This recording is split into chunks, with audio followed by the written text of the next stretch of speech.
سلام دوستان عزیز، خوش اومدید به یه ولوگ دیگه. امروز قراره برم که کالابرگو بگیرم.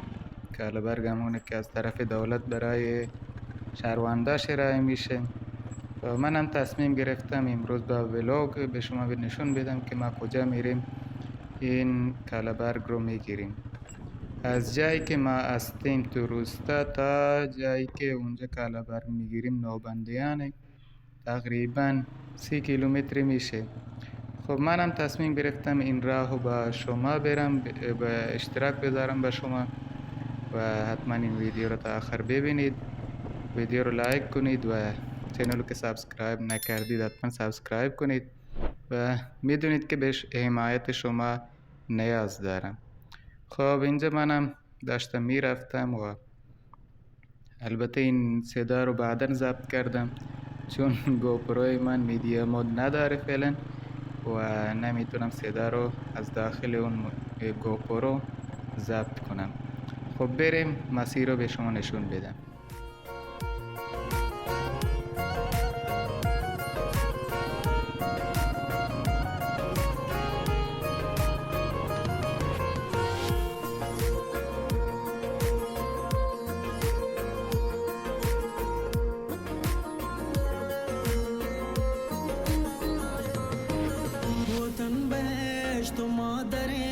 वतन तला हो गोवरे मनी जमीन मा कहीं اینجا که به ورودی شهر نیگور رسیده بودم دیدم یه پراید داره میره و از در پشتیش یک چادرم بیرون زده. بهش هشدار دادم که اون چادر رو بکشه بیرون. نگاه کردم که واقعا کشیده یا نه. آره ایستاده بود و اون چادر رو کشید بیرون تا مشکلی براش پیش نیاد. منم ادامه دادم به ادامه مسیر خودم. اینجا شهر نیگوره که وسط روستا و نوبندیان ما قرار داره.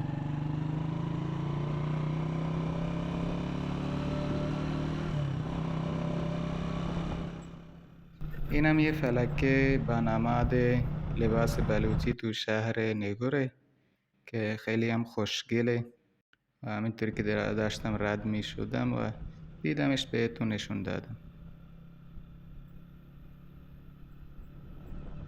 اینجا هم دورایی شهر نیگور و نوبندیانه. اومدم اینجا پمپ بنزین است، یه نگاه به باک موتورم انداختم دیدم بنزینش کمه، بنابراین تصمیم گرفتم برم بنزینمو بزنم و برم ادامه مسیر رو. صف ماشینا این طرف بود ولی من چون موتور داشتم رفتم تو صف موتورا منتظر موندم تا نوبت من بیاد.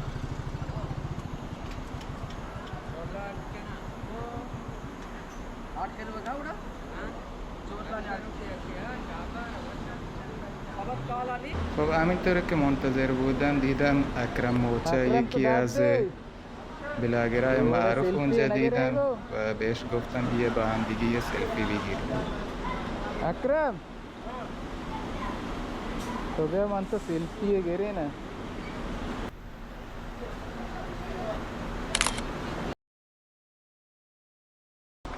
بعد از این که سلفی رو گرفتم بنزین خودم رو زدم و اکرم از این طرف اومد بهم گفت که ای بنزین باقی میمونه که بهم بدی.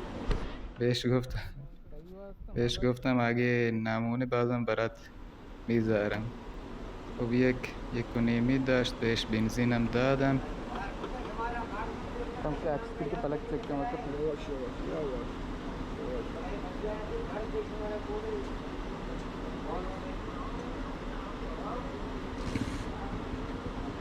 بس نقشی چکم توی آشا.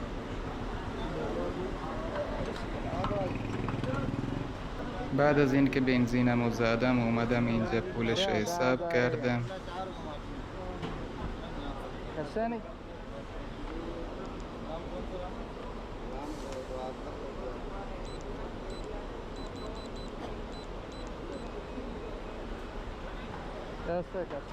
همینطور داشتم میرفتم یکی از آشناها رو دیدم اینجا، باش سلام علیکم احوال پرسی کردم.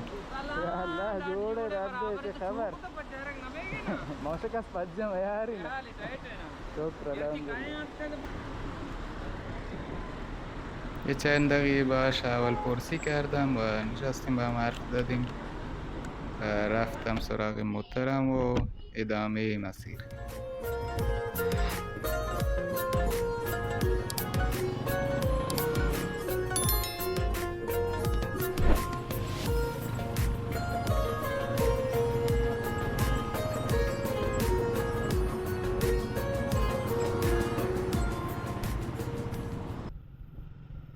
و اینجا هم شهر نوبندیان. وقتی رسیدم من از جاده اصلی نرفتم، از پیاده رو رفتم که ببینم مغازه کدوم مغازه کالابرگ ارائه میده. قبلا که کالابرگ مغازه زیاد ارائه میدادن، ولی الان من خیلی نگاه کردم تا این که دیدم هیچ تابلو یا که کاغذی نزده بودن. رفتم از یه مغازه دار بپرسم که کجا کالابرگ ارائه میدن.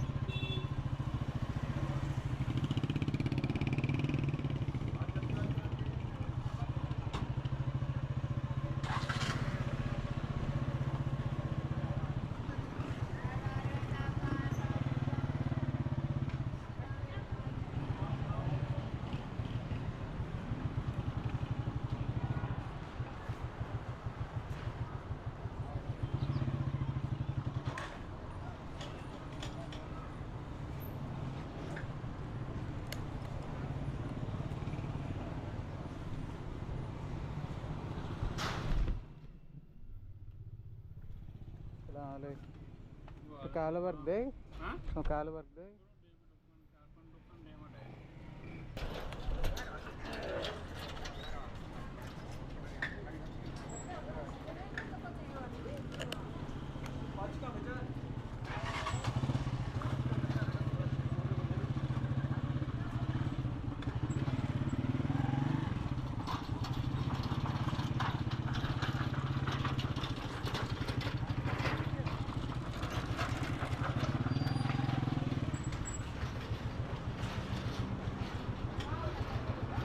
و اینجا هم موتورم رو گذاشتم تا برم ببینم کدوم مغازه است که کالابرگ بهمون بده.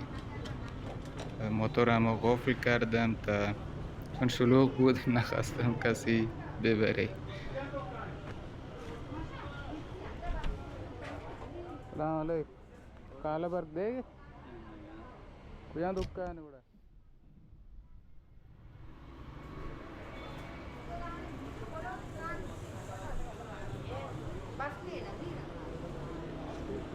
سلام علیکم. کالابرگ ده شما نده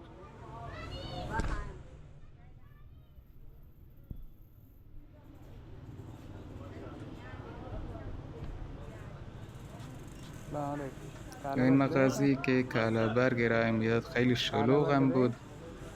ازش پرسیدم گفت آره ما کالابرگ میدیم. منتظر موندم تا نوبت من بیاد. یه چند تایی صف بودن، منتظر موندم تا نوبت من بیاد. کارتمو بهش دادم.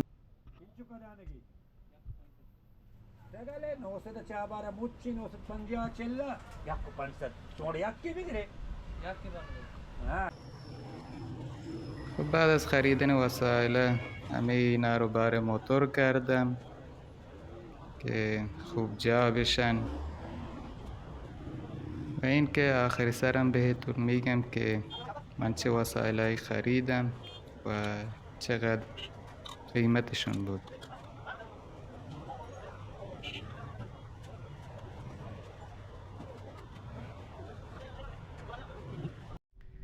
بعد از بار کردن موتورم اومدم اینجا که یک شربت انبه هم بگیرم، چون فصل انبه است و همه جا شربت بود. منم خواستم ازش بگیرم. کاپورا دیگه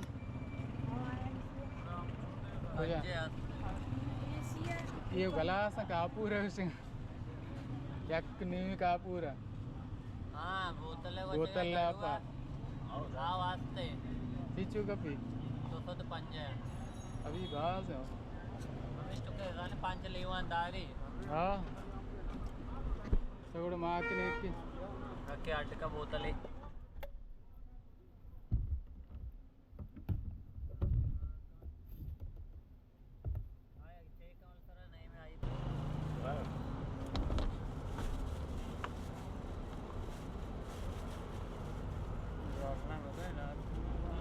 همونجا یه لیوان خودم خوردم و یه بطری 1.5 لیتری ازش خریدم تا ببرم واسه خانوادم.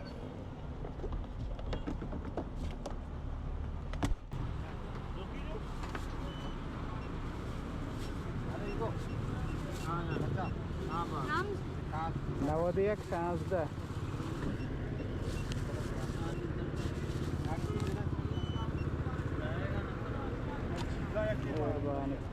باش شده. بعد از اینکه پولش حساب کردم رفتم سراغ موتورم و که برگردم به خونه. و ادامه مسیر رو زیاد نمیخوام طولانیش کنم، اسکیپش میکنم تا اینکه به خونه برسیم.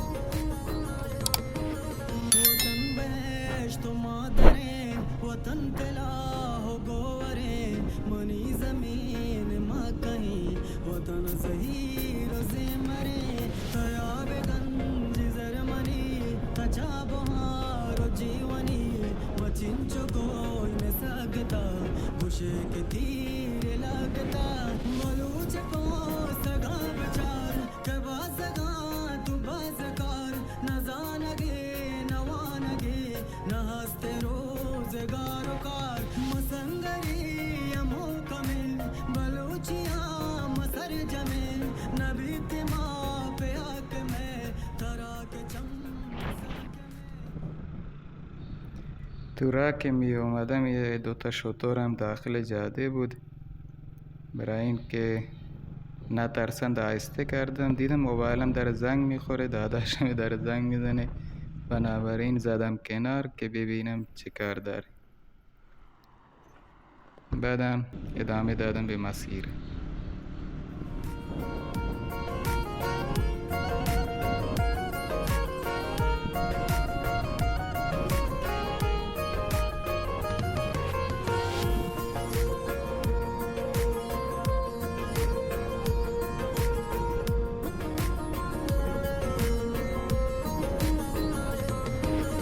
वतन बेश्त मादरे वतन तेला हो गोवरे मनी जमीन माँ कहीं اینجا هم وقتی رسیدم به روستای کالبر دیدم یه گردباد داره میچرخه و اون ماشین هم آهسته کرد.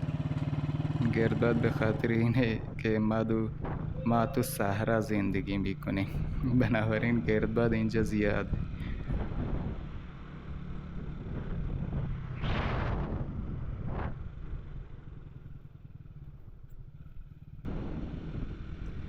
خب اینم از روستامون که این درخت اینجا به خاطر این سرسبزه که اینجا یه وتگ است، آب اینجا جمع میشه و اونم نمای کوه نمای روستامون.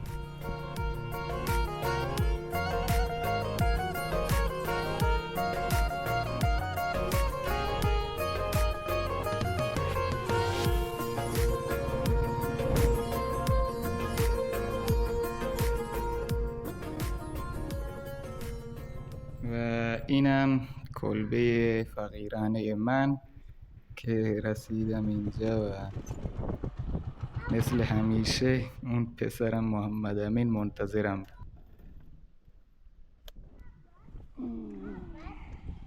موتور که رمه گرم می نه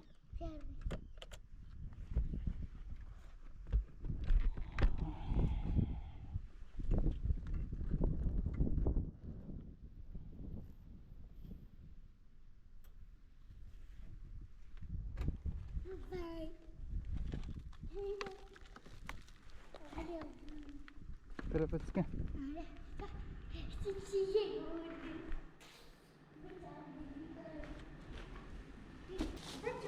همه وسایلی که گرفته بودم رب گرجه بود، شکر 5 کیلو بود، شامپو سر بود، حدث بود، صابون بدن 6 تا بود، یه نوشابه گرفتم 4 تا، هم شیر پاستوریزه 2 تا پوشک واسه بچم، یه دونه روغن سلیتری، یه شربت بزرگ و این شربت رو هم جداگونه گرفتم 250 تومن. خب تا یه ویدیو دیگه شما رو به خدای بزرگ میسپارم. خدایا رو نگهدارتون.